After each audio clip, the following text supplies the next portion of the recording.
Angela, for the agenda. Thank you. Good morning, Commissioners.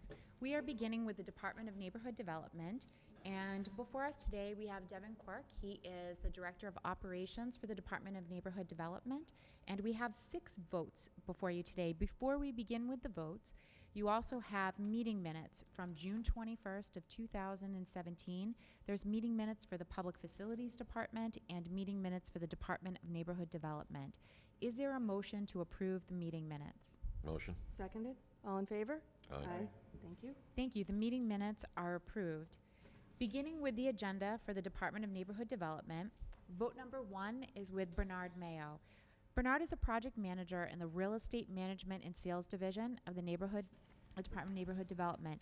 This is a conveyance to Cecilia Maya. It's vacant land located at Wordsworth Street in East Boston. The purchase price is $5,700. Bernard, if you'd present your vote request, please. Okay, good morning.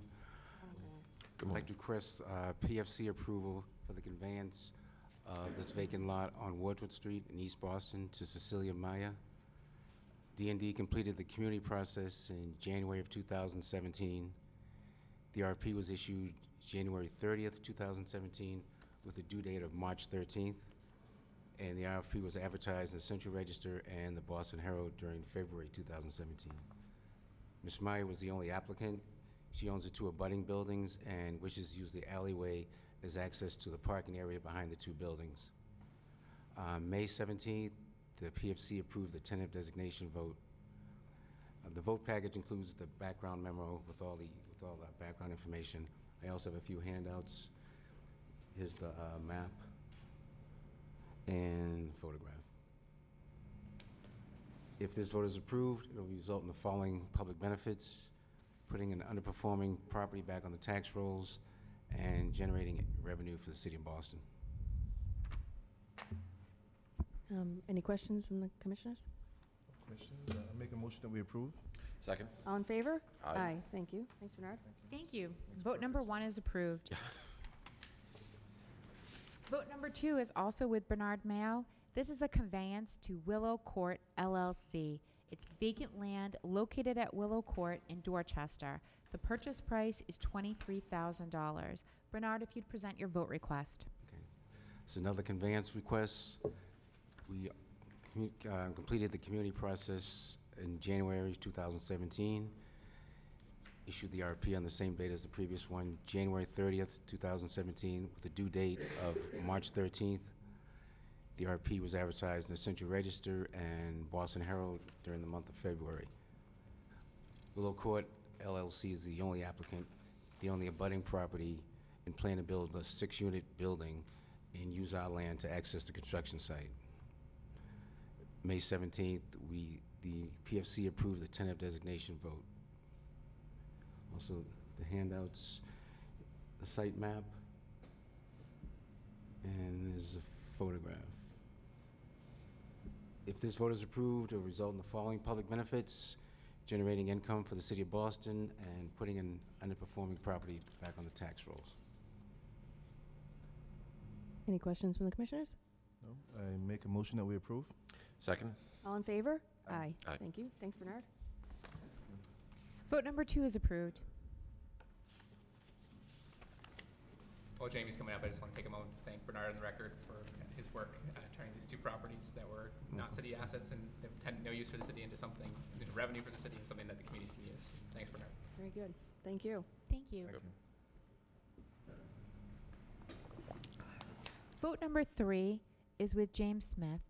He's a Senior Environmental Compliance Manager with the Real Estate Management and Sales Division of D&D. This is a conveyance to Dot Ave Ventures LLC. It's vacant land located at Alger Street in South Boston. The purchase price for the property is $147,000. James, if you'd present your vote request. Good morning, Commissioners. I'm here on behalf of D&D to request PFC approval for the conveyance to Dot Ave Ventures LLC of an unaddressed parcel of land located on Alger Street in South Boston, as outlined in your vote package. D&D conducted a public process that resulted in this request, including community notification in November 2016. An RFP, request for proposals, was issued December 19th, 2016, with the due date of January 26, 2017. And the RFP was advertised in the State Central Register and the Boston Herald in December of 2016. There were two proposers which applied to the RFP, one of whom was determined to meet the eligibility criteria. And on May 17th, 2017, the PFC approved the tentative developer designation of .Av Ventures LLC. The vote package includes a comprehensive memo about the project and this request. And I've provided a few handouts, including a zoning map, assessor's map, aerial photograph, and photo of the site showing the site in context. In summary, if PFC approves this vote request, it will result in the following public benefits: revenue to the city and the sale price of $147,000, and returning an unproductive property to the tax rolls with an estimated $3,120 a year in property tax revenue. If the Commission has any questions, I would be happy to answer them. That rail track that's on the property, Yes. is all of the title issues with the rail? So that is basically the dead end of Alger Street, and the property begins after that, and Okay. it's essentially an old railroad spur that the city has had in its inventory for quite a number of years. No, I just know from doing eminent domain takings, railroad tracks have a long history of who owns them and Yeah. rights and federal law and so forth. I Just- I'm don't assuming believe the we have title- any title issues Okay. with it. Yeah. I make a motion that we approve. Second? All in favor, say aye. Aye. Thank you. Thank you. Thank you, Jamie. Vote number 3 is approved.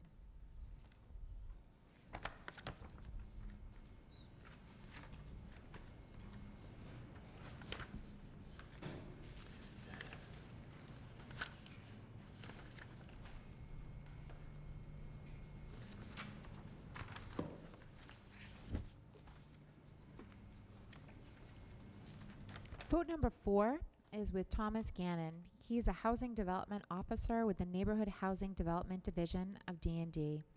This vote concerns a conveyance to 206 West LLC. This is vacant land located at 206 to 208 and 210 to 212 West Broadway in South Boston. The purchase price is $200. Tom, if you'd present your vote request, please. Thank you, Angel. Good morning, Commissioners. My name is Thomas Gannon. I'm a development officer in the Neighborhood Housing Development Division of the Department of Neighborhood Development. On behalf of the Department of Neighborhood Development, I'm here to request Public Facilities Commission approval for the conveyance of 206 West LLC for the two parcels outlined in the vote package. D&D conducted an extensive public process that resulted in this vote request. Community meetings were held on April 1st, 2014, and on May 15th, 2014.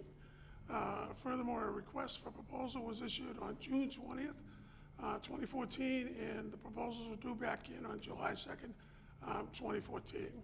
The RFP was advertised in the State Central Register on August 25th, 2014, and in the Boston Herald on June 30th and July 7th, 2014. For the city record was reposted on April 3rd, 2017, and we received 3 development teams applied to the RFP, and 1 was determined to meet the eligibility criteria. The eligible developers were invited to a community meeting on September 23rd, 2014, to present their proposal. On December 3rd, 2014, the Public Facilities Commission approved the tentative developer designation of 206 West LLC. At the time, it was to the South Boston Neighborhood Development Corporation and Taz Communities, Inc., which is now joined together to create the partnership that we expected them to do. On December 16th, 2015, and on December 15th, 2016, the Public Facility Commission voted to approve the extension of the tentative developer designation. The vote package that you have includes a comprehensive memos about the project and the Public Facilities Commission request in front of you. I provided 2 handouts. The first one is the site map of the property in question, located across from the city's development, housing development project on, over there in the opposite side of West Broadway from D Street to C Street. The other thing we provided on the handout is a rendering of the proposed development. And as you can see, it fills in the streetscape gap on the street. In summary, if the Public Facilities Commission approves this, the project will provide 16 total new affordable housing units and approximately 1,050 square feet of commercial space in a small community room. The units, the 16 rental units will consist of 2 units at 30%, which will be the city's homeless units, 8 units at 60% of the median income, and 6 units at 80% of the median income. The creation of these 16 deed-restricted housing units in this project will result in a land subsidy of $37,375 per affordable unit. The project will revitalize the 2 parcels that have been presented on the map, and the project will restore the streetscape on that section of West Broadway by restoring the commercial vitality on the street level, along with the upper affordable rental housing units. The project will also expected to create 18,915 construction hours, which will generate jobs among the building trades. The sale of these 2 parcels can also expect to yield long-term financial benefits to the city of Boston. By removing these parcels from our inventory, the city will be able to avoid the future costs, which right now are generated at about $2,000 per year. Finally, in addition to the above, by returning these property to the tax rolls, we are expecting these parcels to generate about approximately $8,800 in annual tax revenues in the first year. I'm here to answer any questions if you have any. Thank you. The only thing I'd add to Tom's presentation is I've also had the opportunity to attend the community meetings for this particular project, and there's been a significant degree of community support, not just for the affordable housing units, which a lot of people see as exactly the price points that the community needs, but also for filling in the vacancy in the streetscape, the blighted parcel with a retail space. So the support's been great, and I think Tom's leadership on the project's been part of that. Great. No, great job, well done. No questions. I make a motion that we approve. Second. All in favor, say aye. Aye. Thank you. Thank you. Thank you. Thank you. Vote number 4 is approved.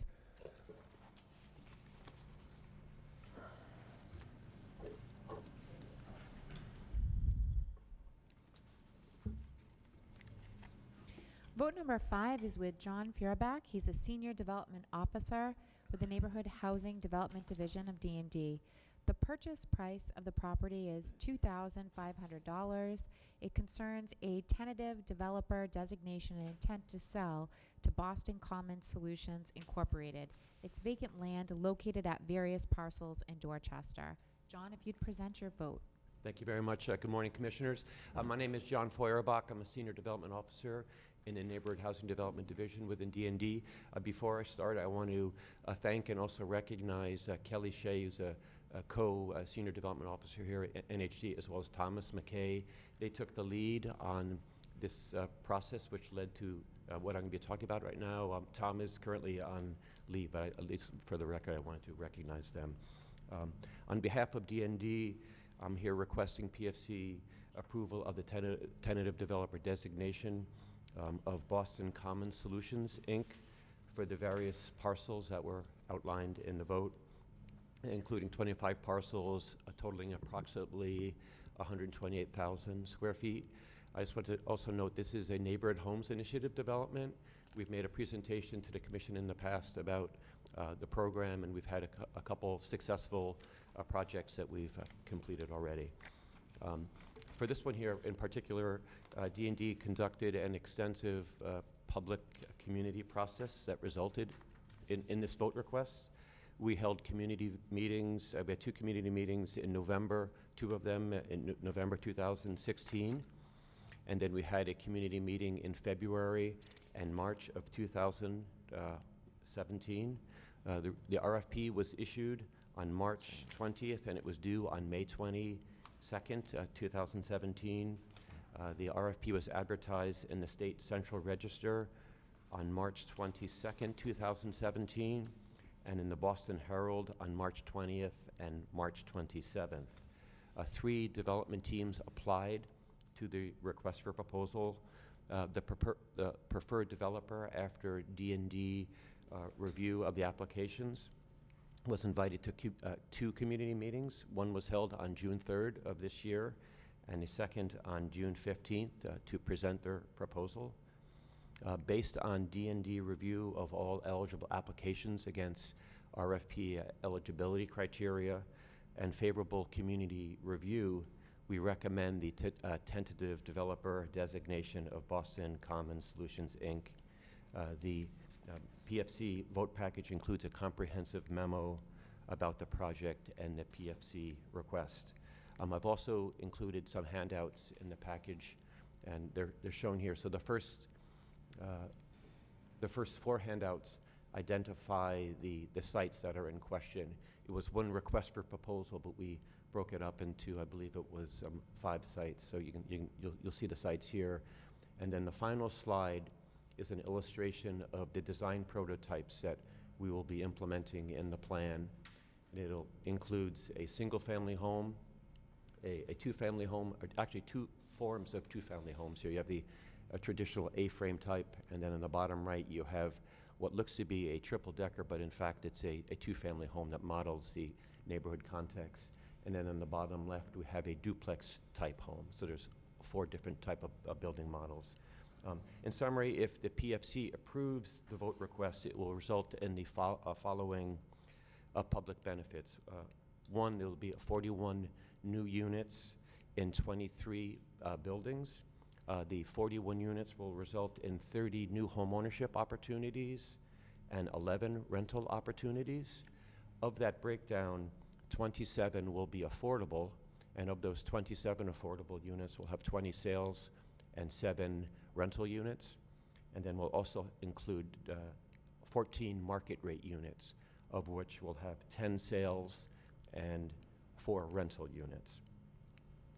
The project will revitalize 25 parcels of underutilized vacant land in the neighborhood, fully supported by the Franklin Field South Neighborhood Association as well as the Woodrow Avenue Neighborhood Association. The project is also expected to create approximately 51,000 construction hours, which will generate jobs amongst various building trades. The development will also yield a number of financial benefits to the city. By removing the parcels from the city inventory, we'll save approximately $23,000 in yearly operating costs that deals with maintenance, snow plowing, and such as that. In addition, we'll have a tax roll benefit. The city can expect to recoup an additional approximately $120,000 in first-year tax revenue from the development. I'm here to answer any questions if you have from the proposal or my presentation. Thank you, John. I just have a couple questions before I turn over to the other commissioners. But so I look at the very well done memo. Thank you. Thank you. Behind that underlies this initiative, and I know that the bidders, nobody bid more than $2,500 for the projects. That there is basically a land subsidy that the city of Boston is giving, and again, that assumes that anybody be willing to buy the land at the appraised value, right? But that's $2.3675 million. That's the subsidy just in the land foregone cost based on appraised value. And again, Yes. nobody knows whether or not anybody would ever buy these things for their appraised value. And that there's an additional in the sources sources and uses of what the project costs, total project cost of $12.6 million, of $1.493833 million from D&D. So that would be $3.9 million of total subsidy. I have a question, is there anything in addition to that that's not captured here that's being subsidized? Like, for instance, there's debt that the developer's going to have to take out. Is there another program that the city is subsidizing the debt through, or? Yeah, no, Okay. in response to your question, I think you've outlined the 2 forms of subsidy. It's the sales price. I think the reason why it's so high is it's a product of so many 25 parcels. Yeah. And then the second being the D&D subsidy to support the affordable units. So I think those are accurate questions. I think one thing to note is that when we review them, they have got a very competitive, if not one of the lowest average subsidy costs per unit. When you look at our 1.4 million, approximately 1.4 million that we're putting into the project, it comes out to $55,000 per affordable unit, which is the lowest we've had in all of our NHIs. But I think the land subsidy is really a product of the overwhelming number of parcels. I think when we've come before the commission in the past, we've had relatively small projects, so the subsidy for the land is not really the blinking light that we see right here. Right. But I think what we're getting is a very good scale. And this is one of the other tenets of the program. We were trying to put out packages that were both actually small, medium, and large size to attract different type of sized developers and contractors. This was one of our opportunities to combine parcels to attract a developer who would have the ability to do a large-scale development. So I think it looks a little bit more pronounced, but I think if we were to have broken them down into smaller parcels, I don't think it would be the blinking light that it might appear right now. I think it's probably important to know what are we subsidizing here too. What we're really doing is we're using the city's land and additional financial resources to subsidize the creation of middle and moderate income homeownership opportunities in our neighborhoods. And to your point, Commissioner, these are parcels that may not get developed in the near future or at all on the private markets. We're using the city's subsidy to also take blighted parcels and turn them into homes for dearly needed homes for Boston's middle and moderate income workforce. Is the source of the D&D subsidy from federal or city funds? City funds. Okay. And it comes down to about 100, and again, it goes back to the value of the land and the multiplicity of, Yes. but it's about $129,000, of $55,000 of which is the direct subsidy, Yes. which you say is one of the lowest, which is admirable. It just is, it's a big number to have that much subsidy per unit, you know, for the 30 units only. That's what I'm counting, not the 11 rental units. But I just wanted to make sure that we were on the record talking about that part of this at all, because again, the public benefits that we are going to talk about today before we vote are supposed to outweigh the private benefits, right? I guess my last question is, in other programs that you have here, there's a cap or sort of already a band on profit that the developer can make. Is there such a band on profit here? Yeah, that's Okay. right. All throughout the Neighborhood Homes Initiative, in our request for proposals, we state for the affordable, it's 12.5. If you look at this development, it's approximately 12.5%. The overhead. Profitability for the developer? Profit and overhead combined. Okay. I think one other public benefit I'd like to note, and it's outlined in the memo, is these parcels have been in the city's inventory for a fair amount of time. The 25 parcels, I've noted that 5 have been in the inventory since 1970, 16 have been in the inventory since the 1980s, and then we had 2 from the 1990s and 2 since 2000. So I think it's in the city's interest. There hasn't been a market demand, so to speak, that would push these to enable D&D to realize a market rate appraised value for these sites. Okay, great. So- It's so good I to think know, it's- just for the record, in case it wasn't loud and clear, that these properties, which have been owned by the city since 1970 in some cases, Yeah. haven't proven to be marketable in any other fashion, and this would be a public benefit to get them not only off the tax rolls, onto the tax rolls, Yeah. off of our Yes. ability to maintain them and provide home ownership for a targeted audience. Unlike the other affordable housing that we're subsidizing across the city, the city's resources, the only resources here, so we can bring them immediately into construction, and the price per unit, the total subsidy per unit, is significantly less than larger multifamily Great. development that we're subsidizing elsewhere. Okay, thank you. I would assume that if you had actually put these parcels out individually, you wouldn't actually get the same amount of housing nor the same amount of responses. So I actually think this is a good idea in terms of putting out the whole package here, because it allows the developer to actually, in terms of have cost efficiencies of building a bunch of units on very separate parcels all over the place, well, within a certain geographic area, and actually have a better means of actually building these than if each parcel was put out by an individual entity doing it. So, and it does lead to a good cause. And again, one of the things which I always stress is getting property off of that we've owned for decades back on the tax rolls. I'm very happy with this project and with this initiative. Congratulate the project team and Director Dillon and the department for the work that you're doing. I think it's tremendous. You've outlined many significant public benefits, and I think there are also benefits that are unquantifiable. I think creating 30 additional home ownership opportunities could have a generational effect on our residents. So I congratulate the department, and I make a motion that we approve. Second? All in favor? Aye.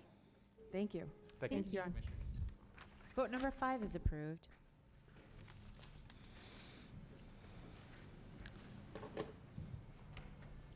Vote number 6 is with Todd Lee, a senior workforce and policy analyst with the Mayor's Office of Workforce Development. This vote requests an authorization for the Economic Development and Industrial Corporation of Boston to enter into contracts with various service providers for youth, social services, and adult literacy programs. The grant amount is $2,677,399.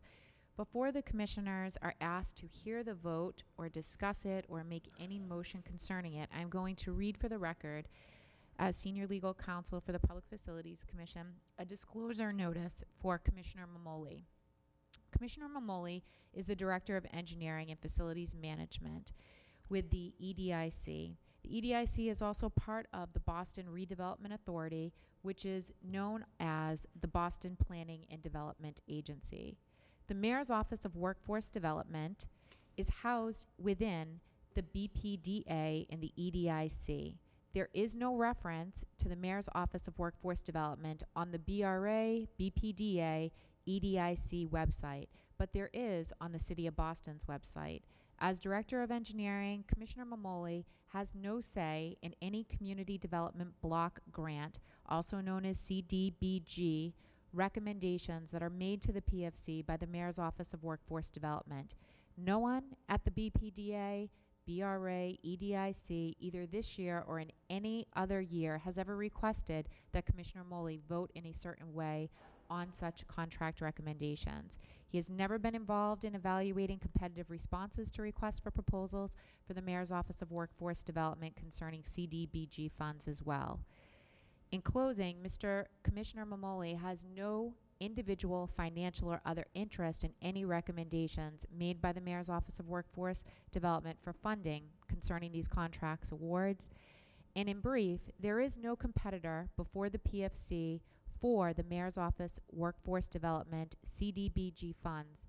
In other words, if the Mayor's Office does not get the CDBG funding, no one else does. The above information that I've read to everyone is accurate and complete as I understand it as legal counsel for the commission.